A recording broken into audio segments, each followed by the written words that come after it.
Oh, check 1, 2. Check.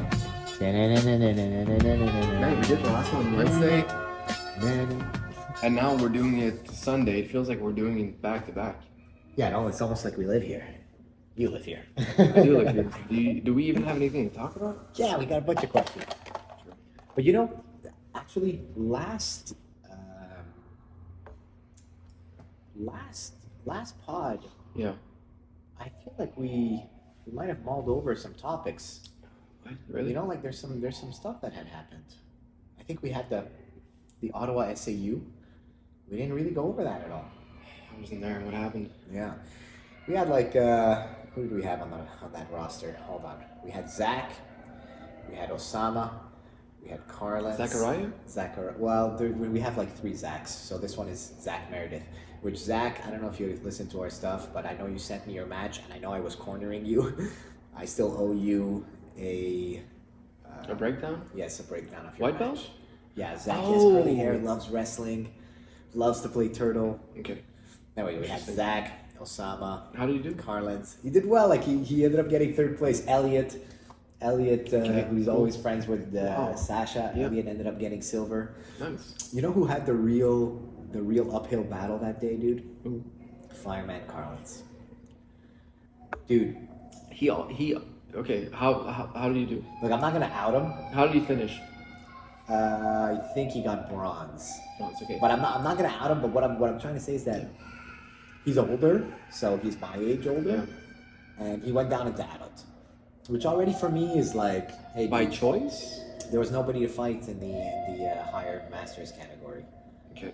so he went up, and in his first round he goes against this kid Gabriel. I wonder if we're gonna hear these kids in the pool. It'll be what it'll be. Goddamn. We can hear him.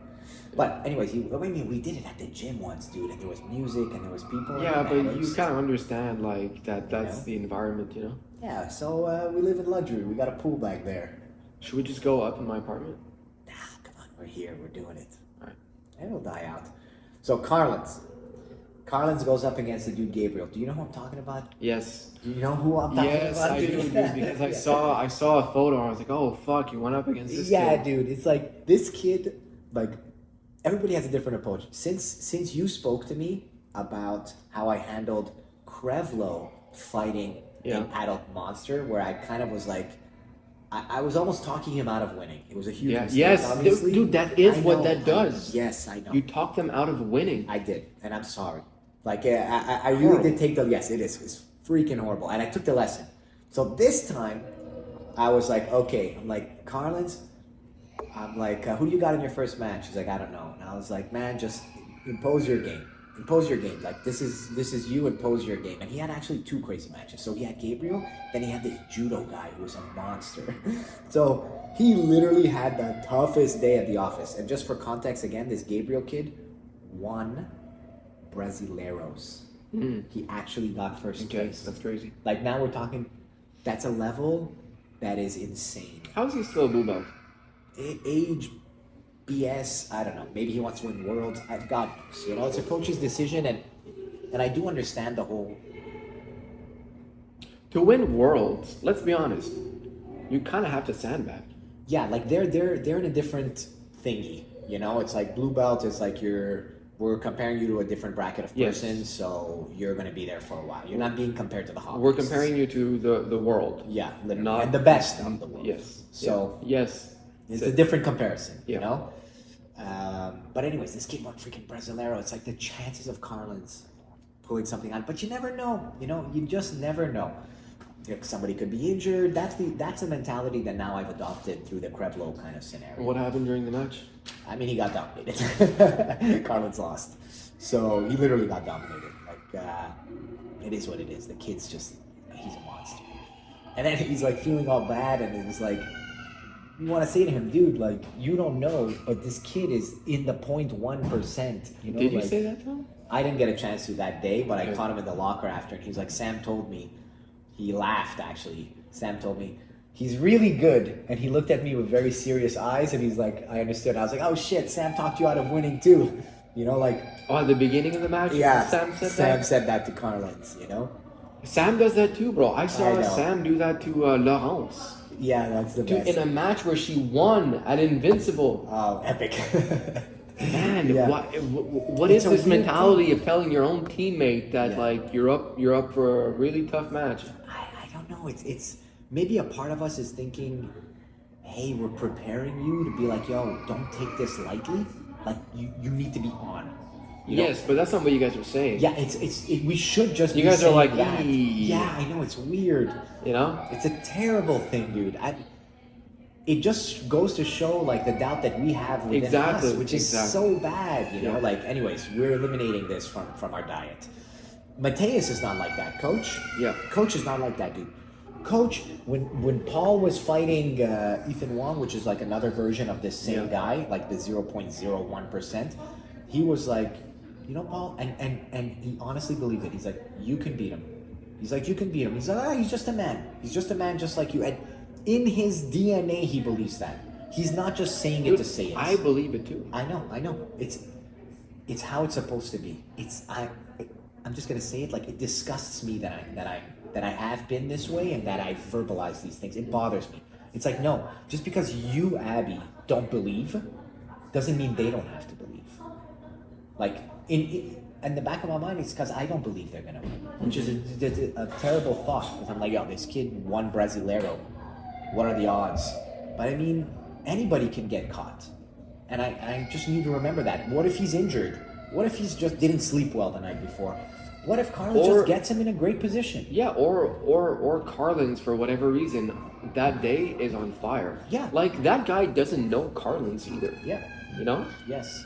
So you know, he could just Carlin's is strong, you know, like Dude. fucking anything can happen. Yeah, 100%. And like I'm on a personal note, like we're working through this, so we're not gonna be doing that anymore.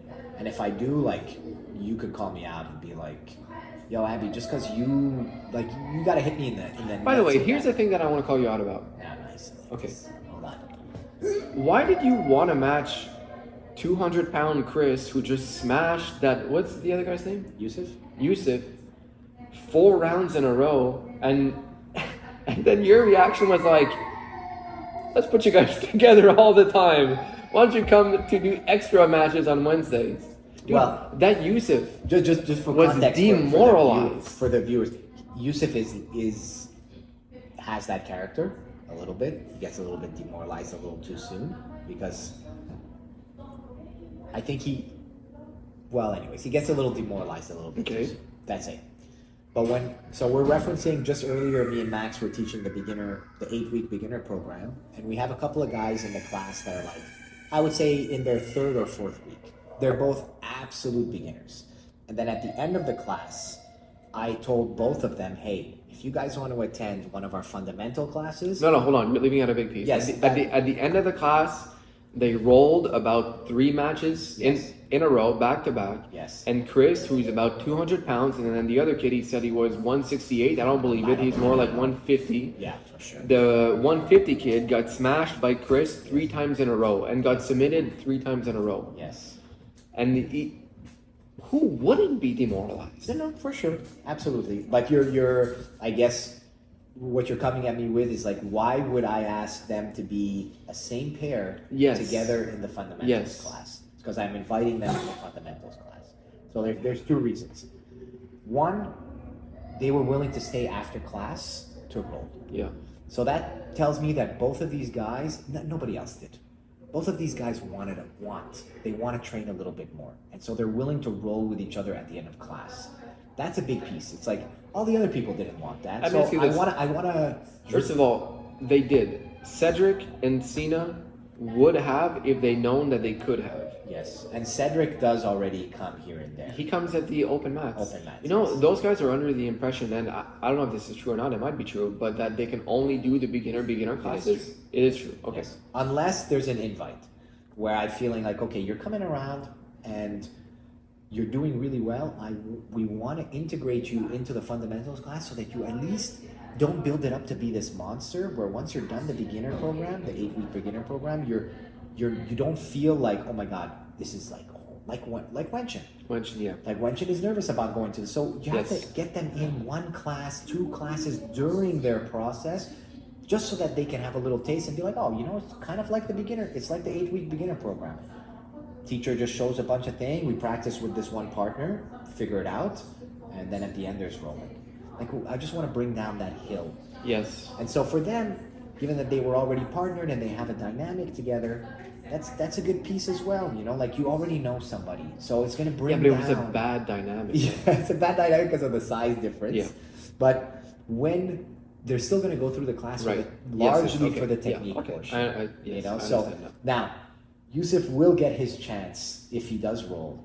You know, we will With a handpick person who with is a person his who size. is, yes, you know, and I think just his Like he could roll with like Kamel. yes, and he's gonna get his butt kicked even worse with Kamel. At least they're the same size. Yeah, I know. We'll find somebody for him, you know, but Dude, size is such a huge difference, man. Being on the bottom of a person who's like 50 pounds heavier than you, it's like it's demoralizing. yeah. Yeah. And I mean, he took a little hit, and I saw it as well, and I told him, and that's why I brought it up. I said it out loud, and I'm like, sorry, Chris, you have so Yes, much yeah. weight on this guy. Yeah, yeah, true. It's a huge disadvantage. I even told him, like, when in your life have you seen a UFC fighter fight with this weight discrepancy? I'm like, they would never do that. It's game over for the lighter person. Yeah. All things equal, you're at a massive disadvantage. So don't feel, and obviously he still felt that, but we'll build him back up, you know. And Yeah. my real goal That's is part that of the it. I two mean, guys. It happens to everyone, bro. Like I remember me, man. I would get smashed by, bigger guys or more skilled guys. Like at the beginning, it's just kind of the way it is. It's gonna happen at some point during your journey where you're just gonna be.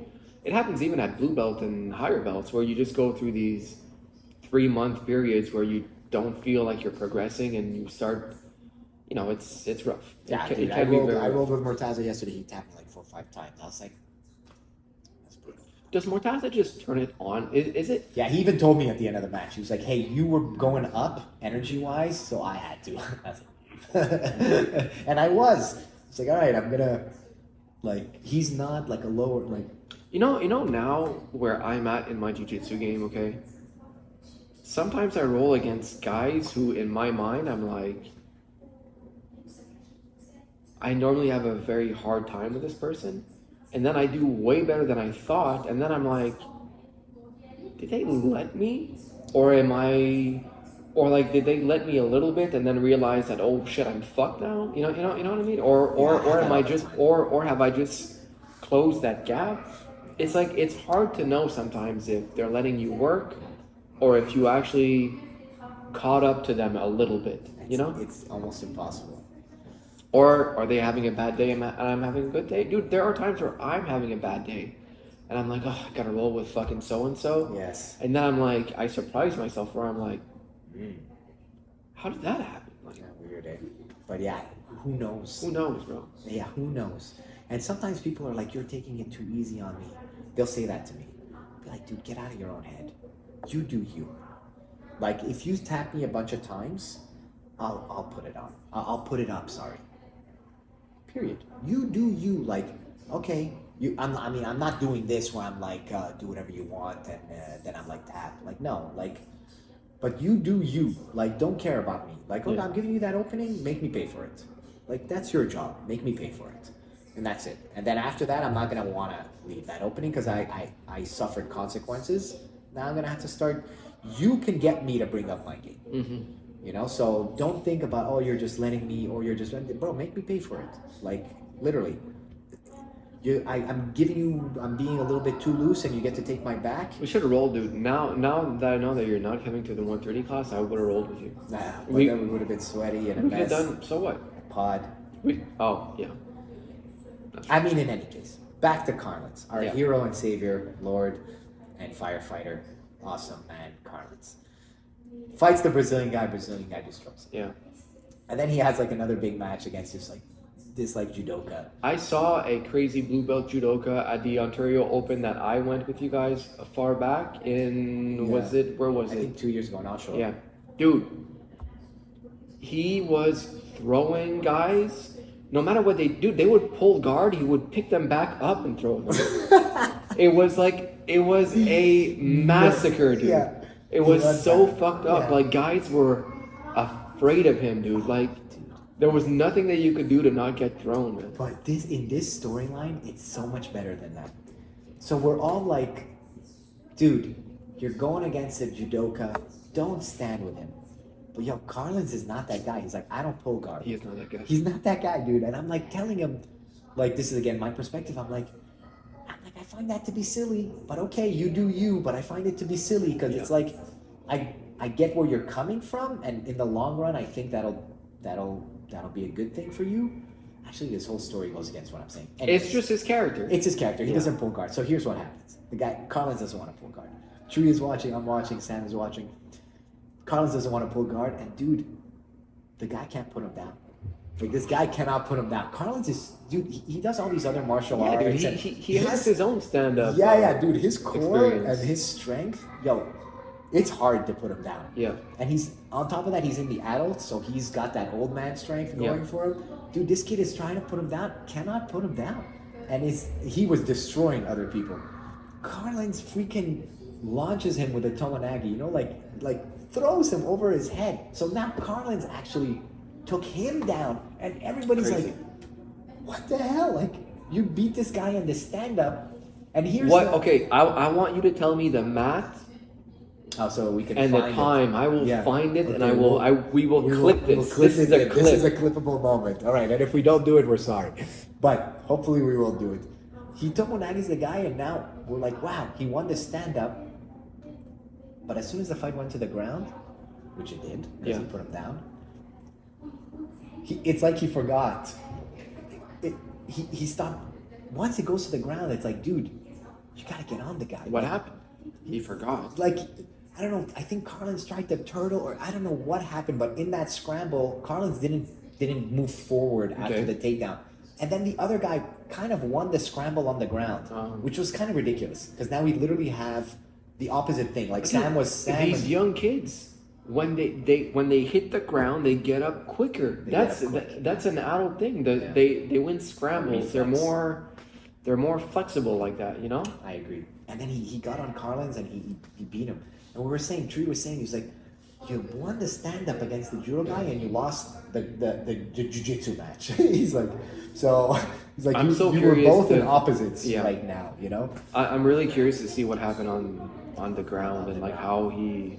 I Lost can't. that I don't want to say advantage. something because then we're gonna clip the video and it's gonna be silly. But like, anyways, we'll clip it hopefully and Yeah. then we'll get you guys to Clip. see. So, but I mean, still, Carlins had some, and then he did no-gi matches. He also lost. Like, he had a tough day at the Carlos office. has tough times competing.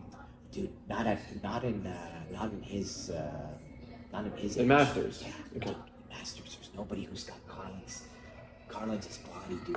This guy. True. Ooh, he's doing push-ups on his headstands. Like, he's, How much does he weigh? Is he in my weight class? I think he's heavier. Oh, thank God. Yeah. That'd be horrible, bro. He's so strong, dude, Yeah. when he puts it on. And anyways, he had a tough day at the office, but ultimately, like, he was fighting an adult in all of these things. And all things equal, like, you remember, like, a tournament ago or 2 tournaments ago, he won 3 gold medals. Like, Carlos is a monster. Like, so I don't doubt that he won't, like, do amazing after, but, like, he had a tough day at the office that day. And then we had Braham, who, you know, had some crazy matches. He had, like, 2 wins, 2 losses, I think. Zach won bronze. Osama, here's the last little mini story from that auto SAU that really marked me. Osama, he comes to the noon classes, so we have a bunch of Osamas. Yes. I call this the taller Osama. He mostly comes to the noon classes, and sometimes on the weekends. Dude, his matches, every match was just double legs. He double legged? Dude, he just double legs people. It's honestly, it's amazing to watch because he's standing with the guy and he keeps changing levels, and then he legit shoots double legs, puts people down, gets 2 points, and then just solidify. But he had like 5 matches that day, and all he was doing was. Wait, isn't he Masters? I honestly don't know. I don't know. I think maybe he might be in his upper 20s, but I No don't way, know. bro. Yeah, I don't know. He has glasses, like a bit of curl to his hair. Glasses. Yeah, he always wears like this black kind of like glasses. Oh, shit. I might not know who he is. Yeah. Anyways, he was just double legging everybody. It was amazing. Like, and he lost in his second match, and it was double elimination. So then they Not put the him guy in who third sells place. vitamins and stuff. No, right? that's okay. My Omar. bad. Oh, my bad. My No, bad. no, he's a super little guy. Okay. Osama is like my Also, size, a little bigger than me, same height-ish. I have no idea. Okay. Yeah. All Yeah, right. I'll show you. Like he was just double legging everybody, Wow. and he was in grinder. He had to do like 5 matches. At one point, he was exhausted. Bro, he was exhausted. But honestly, So he would double leg and then hold him down and win. yes, and hold him down and win. Hey, And then that's lot a of winning times strategy, They bro. got up again, and again he would be in the stand up, by his time. So no one can stop his double leg. Dude, they were not stopping his double leg. And then he Amazing. would do that thing like kind of Lebanese Chris, if you remember, where he's like he'll work on the Switch legs. the arm. Yeah, Okay. Yeah. He'll kind of like anaconda his Yeah. way up. He's Yeah. just holding onto your knees. Okay. And he tries to like get higher and higher up to the hips. And anyways, he did so well. He did so well because he was at the end of his gas tank, dude. At the end, like he couldn't even. I think I've stand rolled it. with that guy. Yeah, for sure. I think I know who you're talking about now. Yeah, you would be his kryptonite, like in terms of a role.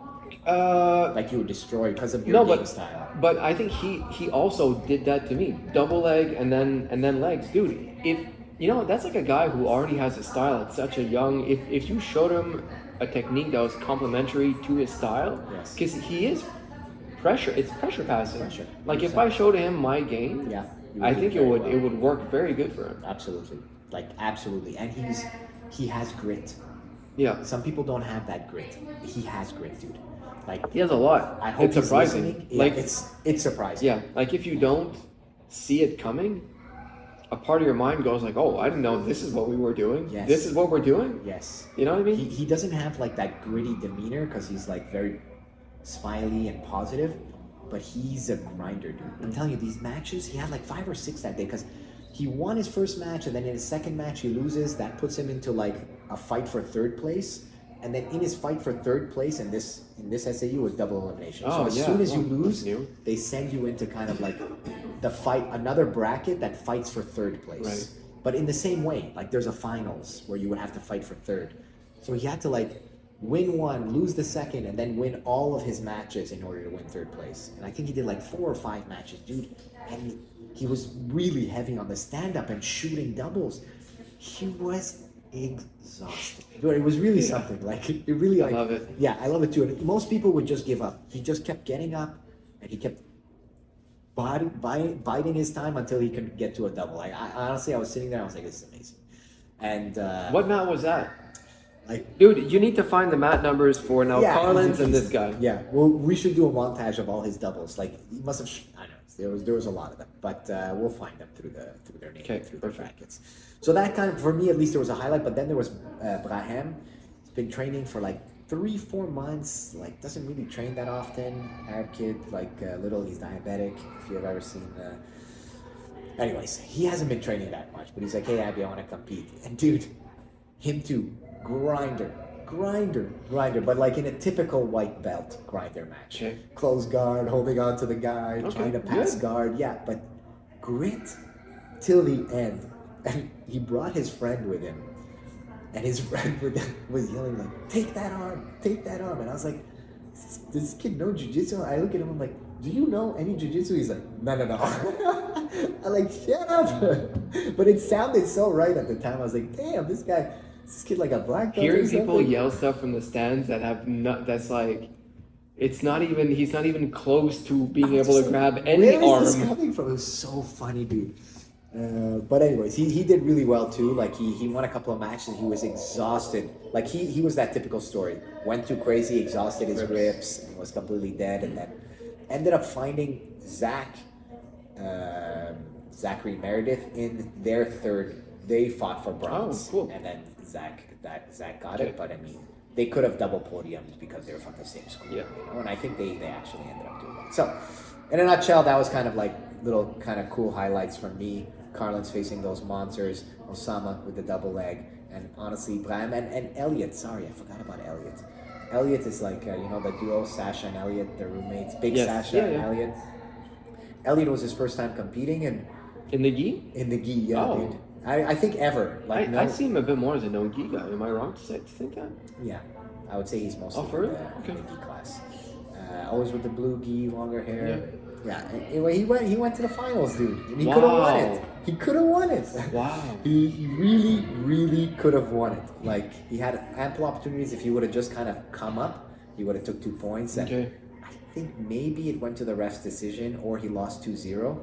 But like he was a hair away from winning gold, and it was really good. He tried to shoot a couple of submissions. Like it was a good match. Like it was fun. Like all the guys, I think, in this tournament more than kind of in like the larger tournaments, I finally was like, this is exactly what it is. It's like you're grinding, you're understanding what a tournament is, you're living the consequences of, burning out your grips, like all of those all of the things that I would like to see in a tournament and experience wise. Like the worst case scenario is you start even there's a lesson there, but you start your match and you get subbed in like 8 seconds. Which has happened. Yeah. And then it's like, look, It happened to me in my first match. Oh, there you go. Like the lesson for you is like, hey, when the match starts, like, be a little bit more aware. Or, don't be. I don't even know. I mean, when you don't know any jujitsu, it's like just stuff like that's gonna happen. Yeah, it's like burning $100 bill. It sucks a bit, Yeah. But like at least then it was like, yo, remember the tournament? Remember how your grips burned out? You remember how like you shot like 30 freaking double legs? Like you remember like there's some stuff we can work off of there, which is ultimately the goal. Even It's for experience. clients. Yeah, absolutely. It's good experience, and I felt like everybody had, even Sasha, big Sasha. Yeah. He went up in blue belt. He lost in his first match, but it was like it's experience. It's like, dude, like I'm sure he took the lessons right away. Like he tried to like play De La Riva and bolo the guy, and then the guy tried to bolo him, I think, or something along those lines, and then he ended up getting subbed by a really fast armbar. It's a good match. Like it's like, hey, dude, there's a level out there. You just started blue belt. Like that's the standard now, and you got to kind of get up there, and you got to find a way to beat these guys. Interesting. So, anyways, it was fun overall. It was fun. Yeah. Holy shit. Cool. Yeah. Is it game time? It's questions time. Already. Holy shit. Yeah, sure. Let's do it. I mean, we got to get some questions. Want to read this one? Yeah. Oh, it's me. We have 2, so it's one me, one you. All right. What does guys? What is my name on it? No, we have to work on our grammar. The We have to grammar? work on our syntax. We have to work on our grammar. There's a freaking arrow in this. There's an arrow. Yeah, I like it. All right. What does membership mean in the context of jiu-jitsu? Oh, sorry. Mentorship. What does mentorship mean in the context of jiu-jitsu? And then with the specific Brazilian, not Japanese. What the fuck? Who gives a shit? I don't know either. I love that though. Why are we specifying that? Exactly. That's Yeah. like a person who's like, this will be relevant, Yes, It's not relevant at all. I don't think so either. Mentorship. But and there's the arrow. There's a lot of stuff there. I don't know what this person is imagining when they say mentorship. Yeah. Like, you mentor people, I guess, but you're the coach. You mentor everyone. You're like the head mentor of the gym, really. Yeah, I mean, I guess you pick your guy. Like, there's some people that only go to Murtaz's classes. There's some Right. people that only come to my classes. There's some people that only It can go be to a schedule thing Mateus's sometimes. class. Yeah, depending on your schedule. But what is the question here? Like, what does mentorship look like in the context of jiu-jitsu? I think so. What does it mean? Well, actually, I do have a bit of a response. Go for it. I think the most important, like, I'm trying to situate myself in the person who's asking this question. Why are they asking that? I think the first thing, and this is an element that maybe white belts are not considering because they don't even know to consider it. I think the first thing is being like, hey, who here has my body type and my size? Like, you need to kind of look around. Like, there's going to be a bunch of coaches, there are going to be a bunch of students, higher level students than you. And the first step is kind of being like, which one of these guys has like my body type and my weight and my everything? You need to you need to spot that person. That's a step one. Then the step two would be, okay, what is their game? And is it an effective game? Like, now maybe you can't answer that because you don't have the ability to answer that, but you should ask potentially one of the coaches or even that person. Be like, hey, who here do you think I can model my game after based on this body? Because if you're Donald versus if you're Zach, like I call him Judo Zach, like if you're Judo Zach or if you're Donald, they have very different games. And maybe your body is more like Judo Zach, or maybe your body is more like, Donald, or maybe it's more like Mortaza, or maybe it's more like Mateus, or maybe it's more like Abby. You need to kind of figure out, like, who should I be modeling my game after, and does that person actually have that game? Then once you have that, that's where I think you can potentially fall into like a version of a mentorship with that person, because that person has has developed the skill set based on their body type. And if it's the right match, that's where you have to kind of ask a coach and be like, hey, like, does this person play like a good game? Do they have like a clean, nice game? And if the coach tells you yes, you should be modeling your game after them, then I think you need to get close to that person. And what it really looks like is rolling with that person a lot, seeing the things that they do.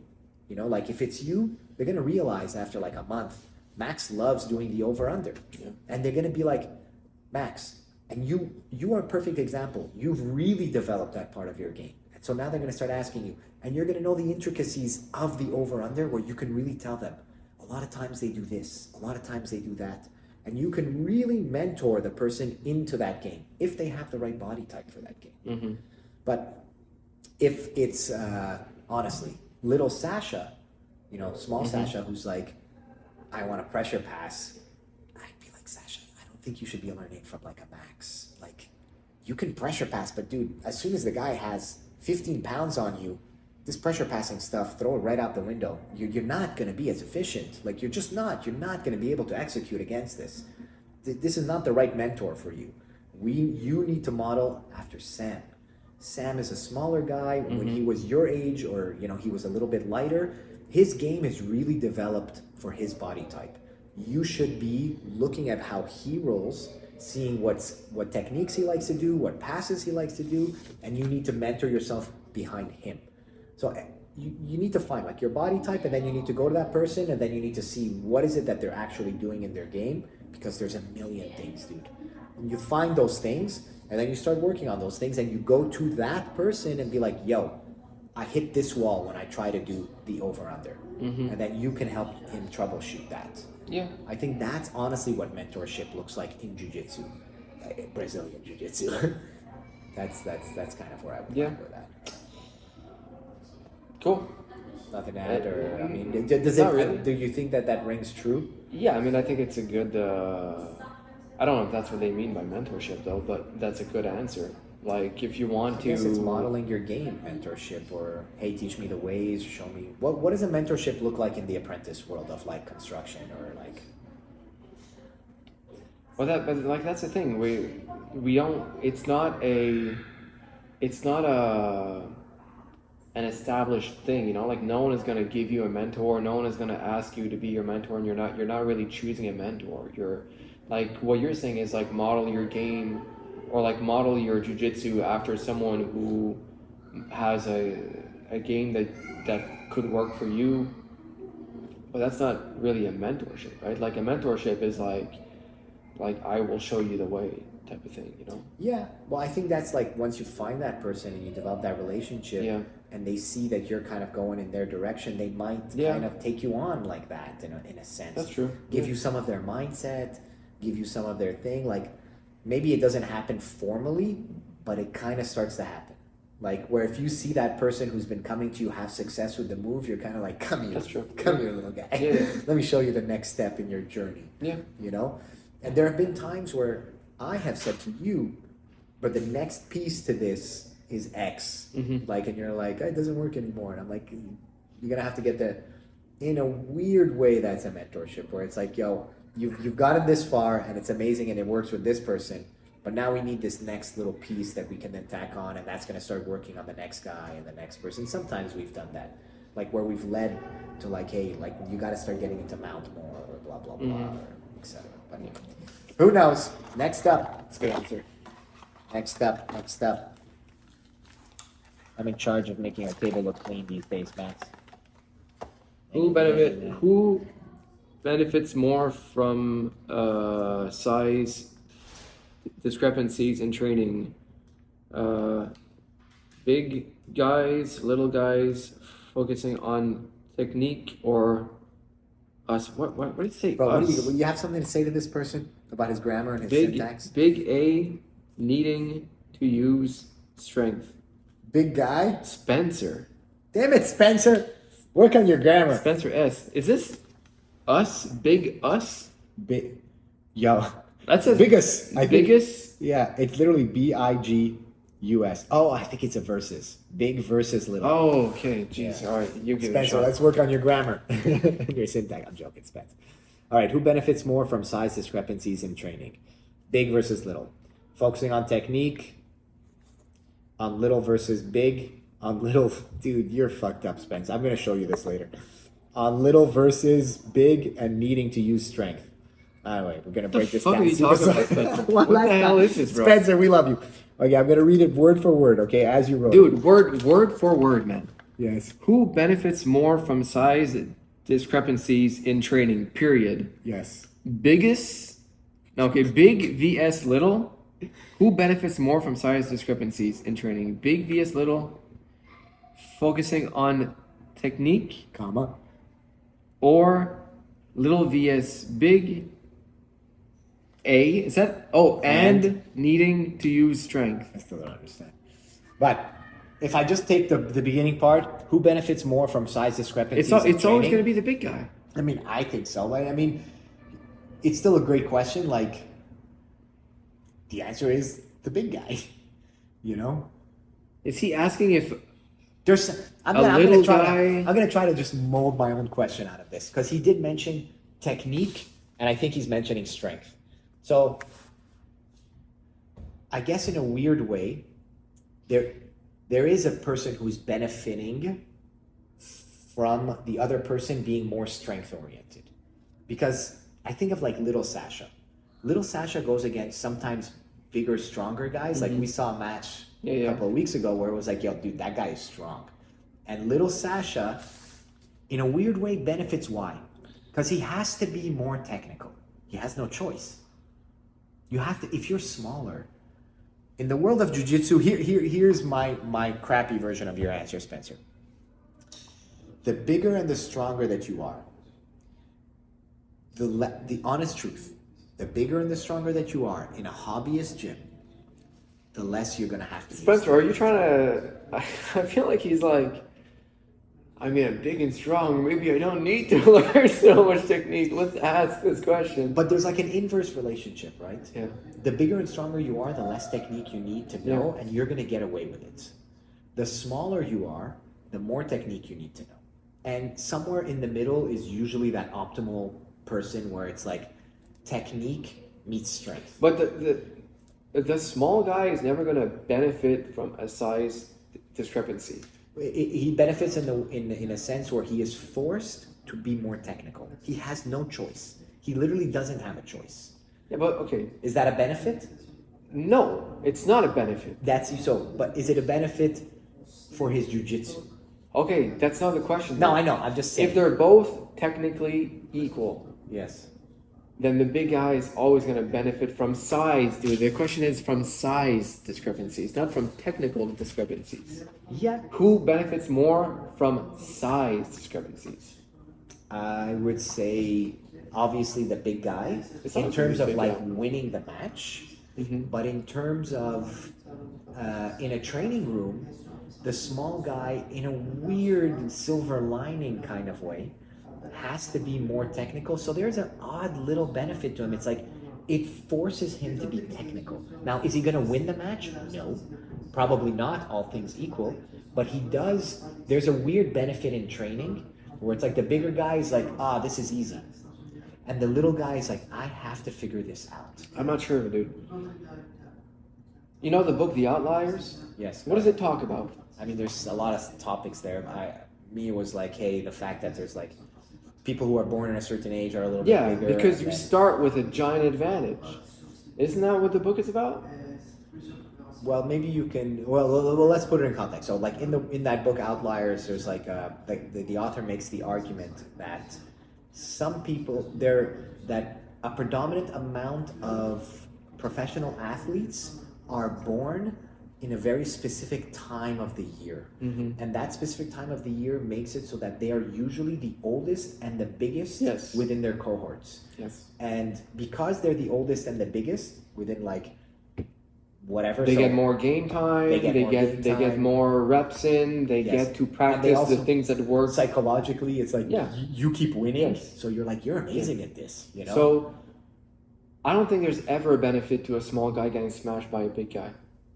How are you going to work on your being more technical when you can't work the technique because you got a 300, you got all that weight smashing you, dude? Until you can. Like Marcelo Garcia Yeah. is this story. Like he's the one guy who actually is this story. Super small guy, ended up like always winning in his like they call him the GOAT for a reason. Like he always won in his divisions and would win, has won the absolute many times. And he is the smallest guy. Like literally going up against monsters. And I guess Yeah, but you think that's how he trained in the training room? because that's the thing is that he was forced, because he was so small, Yeah. he was forced to develop a very technical Yeah. game. But still, for this question again, It's a weird question. Like We I don't should even know never- what the question is, to be honest. But we should never focus on the outlaw, on the exceptions. Agreed. We should always go with the general. You know what I mean? In general, a small guy isn't going to benefit never from rolling with bigger guys. yeah, no, I don't think so. You're absolutely correct. I don't think there's much of a benefit there. I think that's what the question is. No, there's something about like focusing on technique versus like the big guy focusing on use strength. I don't know, Spence. Like, listen, jiu-jitsu, despite what a lot of people might say, is there's strength in jiu-jitsu. People who say like that silly thing about like, there's jiu-jitsu is all technique, blah blah. Technique conquers all. Technique doesn't It's the conquer all. gentle art. Yeah, it doesn't conquer all. It doesn't conquer all. If you've ever been at the bottom and at the mercy of a guy who has like 20 or 30 pounds on you, you realize right away strength matters. Like, it matters in a very big and a very real way. So, strength is a part of it. Technique is a part of it as well. Where's that balance? Like, do you need... Some people have realized, hey, my strength can compensate for my shitty technique. It's the truth. Yeah. And some people have realized my technique can compensate for my not developed muscles. Now, there's a limit here. Like the pendulum, it's like a balance here, but we can't do this. You can't be super frail and a twig and have the most incredible technique. You're not winning any matches. You can't be like just pure bronze, just an absolute monster. And I mean, actually, yeah, you probably can.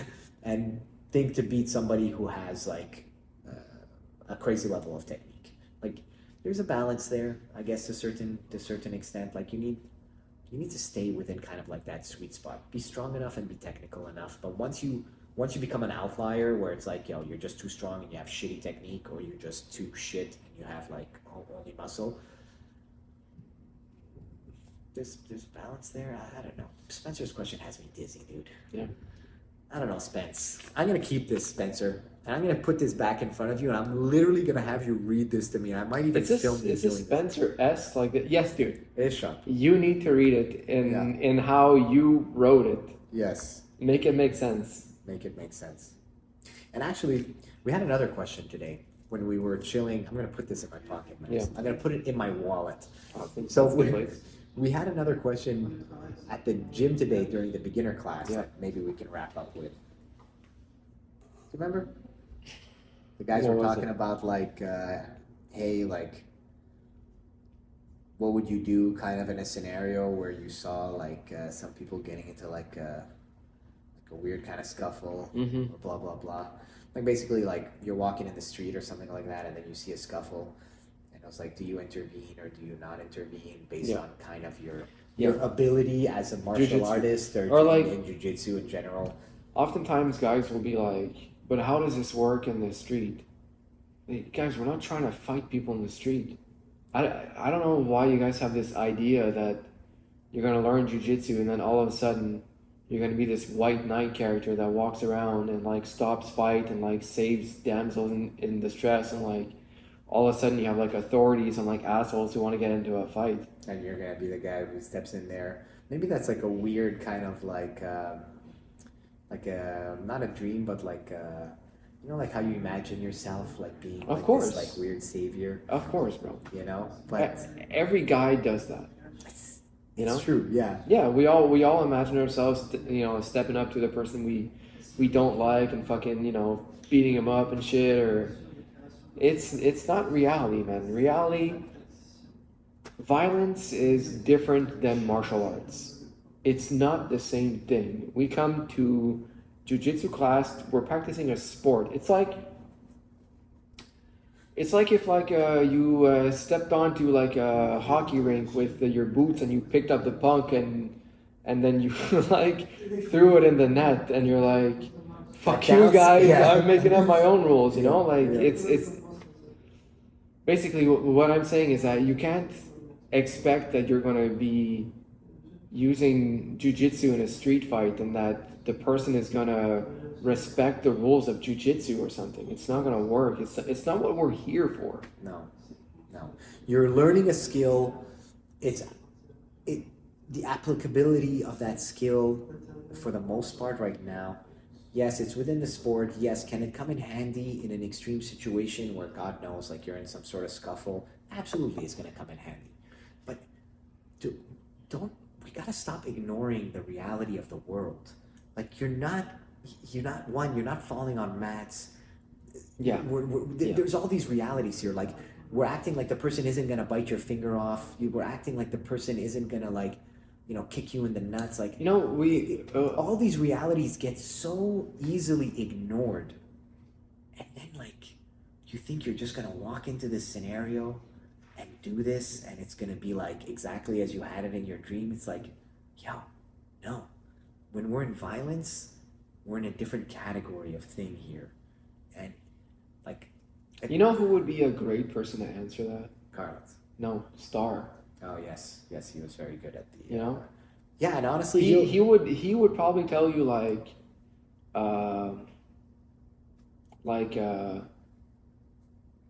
punch him before he punches you and be extremely aggressive from the beginning. King Charles. Okay, Yes.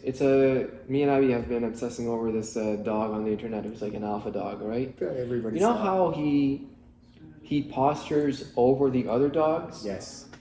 So, Star told me a story once of how he was bouncing at a club. That's why Star does this, is because it's his job. Yes. Okay. Also, there's a big difference between a guy like Star, who is one of those guys. Yes. He fighting in the streets. It's so much more about.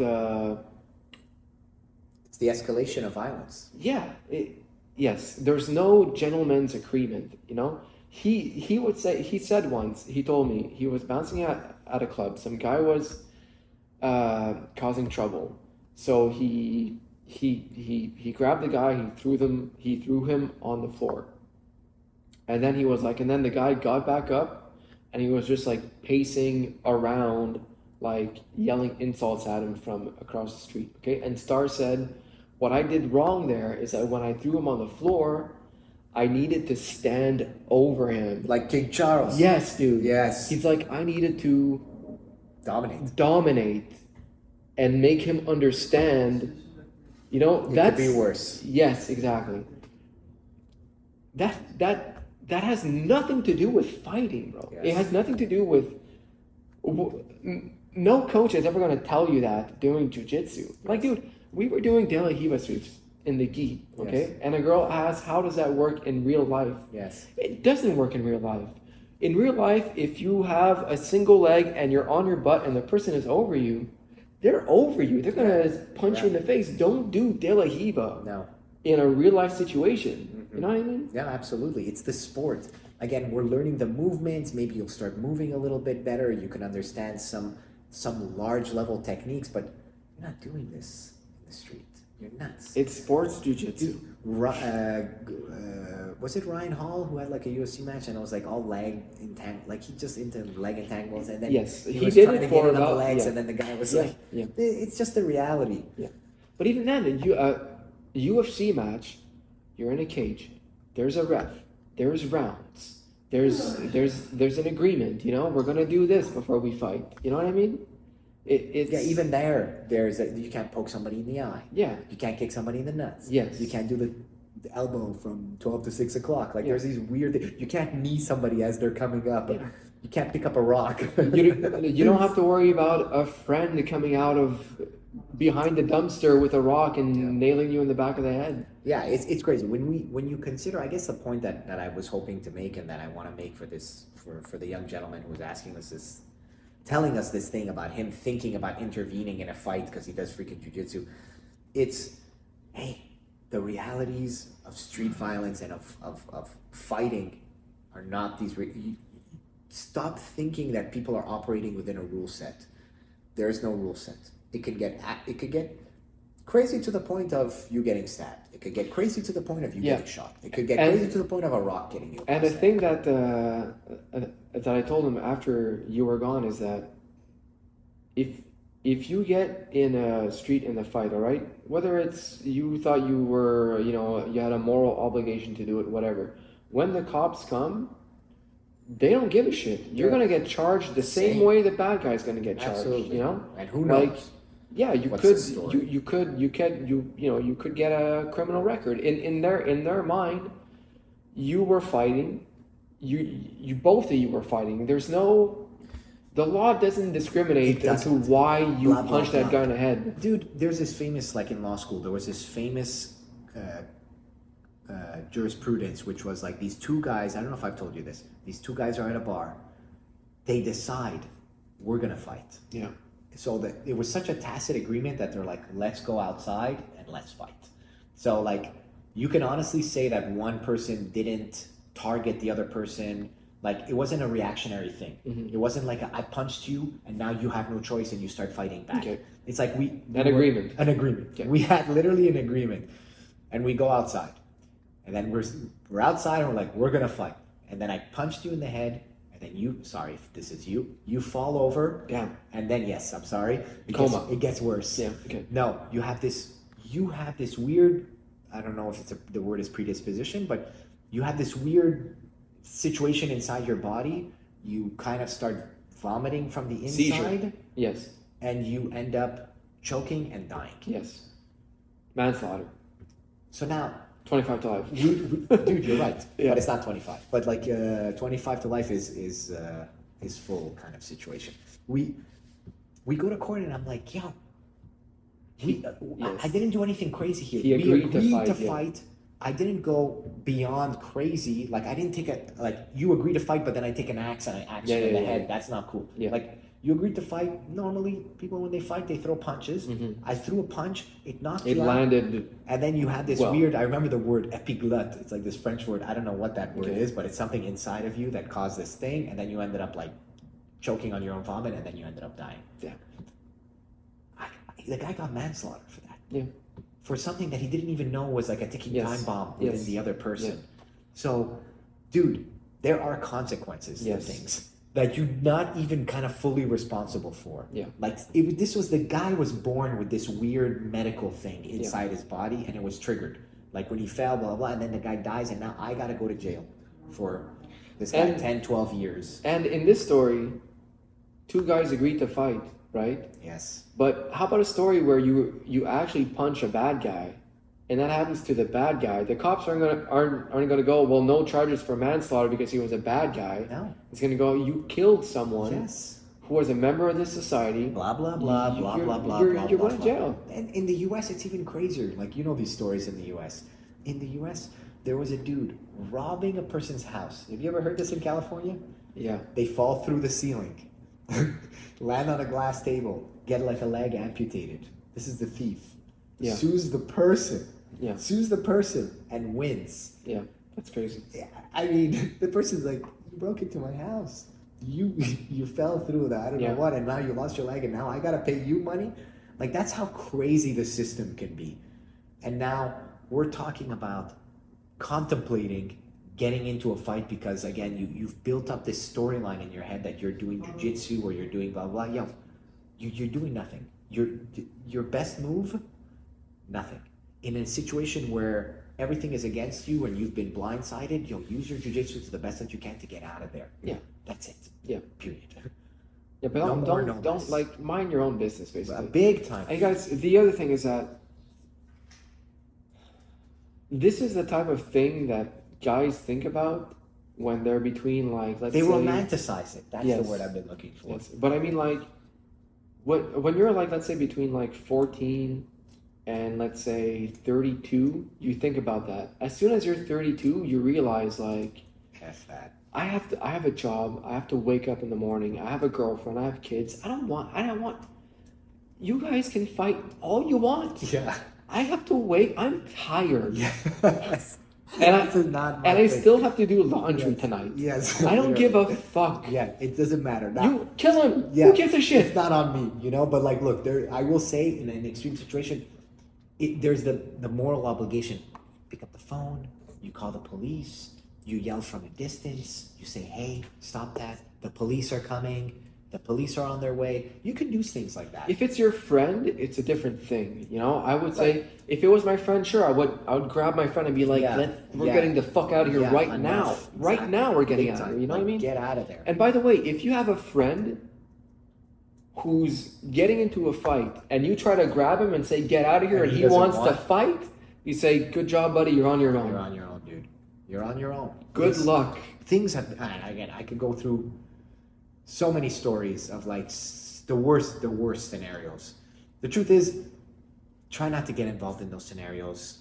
Step away from those scenarios. And again, it doesn't mean like we can just walk by like crazy acts of like.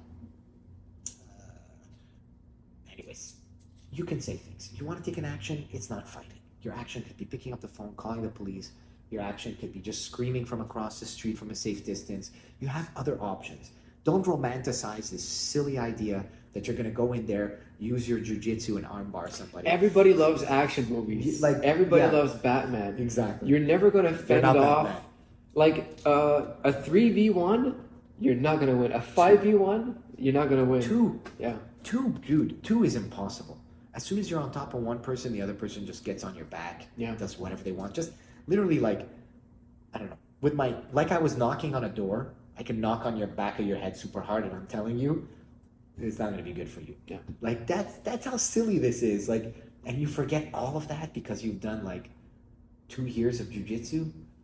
You're silly. You know, like you want to remind yourself, like just knock on your head. And I'm not even kidding. Knock on your head with a little bit of power, just like I did, and then just realize how fallible you are, and you're going to realize very quickly. You know what? Maybe the best thing is for me that I don't even know what the hell is happening over there. Maybe the best thing for me is to just call the cops, and that's it. You know, like that's what it is. Like, don't do jujitsu with this idea that you're now going to be like this, like save the world, Batman. You're not Batman. So. That's our advice, Max. What do you think? I don't know. I mean, I think it's good advice. I think it's good advice. And eventually, you know, just wait 5-7 years, and the will to want to fight strangers on the street will go away. It will go away. It's really a young man kind of thinking. You know? That's how they get you. They get you to go to war too. Dude. Yeah. That's the realest Yeah. thing, dude. Yeah, Because dude. like you tell a 35 or a father who's trying to convince his, son during the draft, where he's just like older, and he's just like, you don't need. This is wrong. Like you're. I don't even know what you think you're fighting for. Yeah. You know, like a lot of times it's like misplaced ideals, but try to tell me that when I was 17, 18. Hell no. I'm going to fight. You know, like I get it. But man, at one point you kind of realize it's not my fight. Yeah. Like, this is silly. And actually, no. You know, like I'm not a pawn in someone else's game. Like Yeah. I'm not going to do that. A lot of guys actually realize that they're not that guy when they get in that situation. Oh yeah, like, when it gets real. Yes, Yeah. exactly. Like they're put in that. You know, it's like I was saying, these guys aren't reasonable. You know, like if you think you're gonna like reason with them with words, like, yeah, hey guys, like, why are you doing this? Yeah, go ahead. Then like, yeah. Or imagine rear naked like- choking some guy and he just bites your hand. Yeah. I mean, you act like they're not going to take a full bite out of your hand. Yeah. Or the Johnson guy that got Yes. punched in the face. Yes. The guy who punched him in the face right away. Yeah. There was no discussion to be had. It was like, you're annoying me. Yeah. Get that camera out of my face. Punch. That's the Like he thought he was gonna like have a conversation with them about what they were doing. Yeah. Yes. Bro. No, it's not the time. That's when you realize, like, oh, I'm not the guy. I just got punched in the face. Yeah. Something went wrong in this, Yeah. you know? The Mike Tyson thing. Everybody has a plan Until you get punched in the face. And then it's like, it's way out the window, you know? So try not to be silly with that storyline. Yeah. Is kind of like the moral of the story. And I think like we're adding to it a little bit here, like we're being a little but it's just to say like, just don't exaggerate this or romanticize this thing of like, you're going to be this hero. You're not Batman. Like you can be the hero in a much smarter way. Call the cops, yell, direct attention to the scenario, you know, like there are better ways to do things. Or honestly, like it's not your thing. It's not your thing. You don't know. You don't know. I was telling the guys like, you don't know what the storyline is in that story. Like it could be, I don't know, maybe the guy who's getting beat up was the robber. Yeah. Who knows? You don't know. Exactly. Yeah. Maybe he robbed the guy's bike, and then the other guy got two of his friends, and they went out to go find him. Who knows what the storyline is? And also, I mean, yes, there are like sometimes victims, but a lot of times, like maybe it's just some gang shit. That's the worst case scenario. Yeah. The worst case scenario. Like again, I'll say this one last story. When I used to work in the bars, there was one of the head bouncers understood this reality so clearly. And he would tell me, he would look at me, he'd be like, he was the smartest out of all of them. And that's probably why he was one of the kind of manager bouncers. He'd be like, hey, if you ever see me being too rough with one of the clients that's a heavy, meaning like he's got links to like crime and like mafia, blah, blah. It's like, you got to tell me like right away. And he would always... because you knew the guys, but he might not know who that guy is. That guy is. And he knows like that kind of like being rough with somebody and it's the wrong guy is like dire consequences. Yes. And whether people want to think like this is like story, but be in the nightlife long enough, it's a crazy world. And one time he was like, this one guy was acting up, and the guy that's acting up is usually one of the heaviest guys in the room. Like if you're up there, you permit yourself a lot of things. You can scream, you can yell, you tell people go F themselves, you say whatever you want because you're at the heap. And he was like pulling in this guy, and he was going to like rock him. Dude, this bouncer is huge. And I was just like, no, like from far, like I'm not kidding. I am not kidding. I promise you, if he would have gone through with that, like he potentially would have lost his life. Yeah. That's how much of a heavy this guy is. And he just held it back, put it down, looked at me, and saw like the look in my eyes of like, you're about to hit like one of the leaders in this world. Like, dude, let him go and say sorry. And like he had to take the rest of the night off because it affected him so much. He's like, man, in 1 second, I could do this guy in, and he's thinking, he's like, I make $120 a night and I'm risking my life. He understood clearly. I punched this guy in the face. It's my life we're dealing with. And he had to take the rest of the night off. Like it shook him for like 2 weeks. That guy understands the realities of the nightlife and of fighting, and not like silly me even, who's like a young kid who's like, I'm gonna help people. No, bro. You want to help? Call the freaking police. Do what you can. Yeah. You're not Batman. That's that period. When you understand like the realities of who's out there and what can be done to you and what's being done, like you're gonna cool it a little bit. So, anyways, I think the best advice is like, hey, do jujitsu, do all of these martial arts. It's gonna help you if you're in a bad situation. Hopefully, it does help you, but don't walk into the situation because of some moral obligation. Do the right thing. Call the cops, yell, scream, call attention to the scenario, be safe about it, but don't go going in there thinking you're gonna Batman the situation. And then what? You know, like you were saying. And then what? When the cops show up, what are you gonna say? Yeah, they're gonna be like, who the fuck are you? This is a bystander who does jujitsu. I'm a blue belt. You know, like, blue belt bastard, you know? And that's kind of the storyline. Yeah. Max, let's get you a training. Yeah, let's go. All right, let's hope that this pod lasted. Wow, we did it.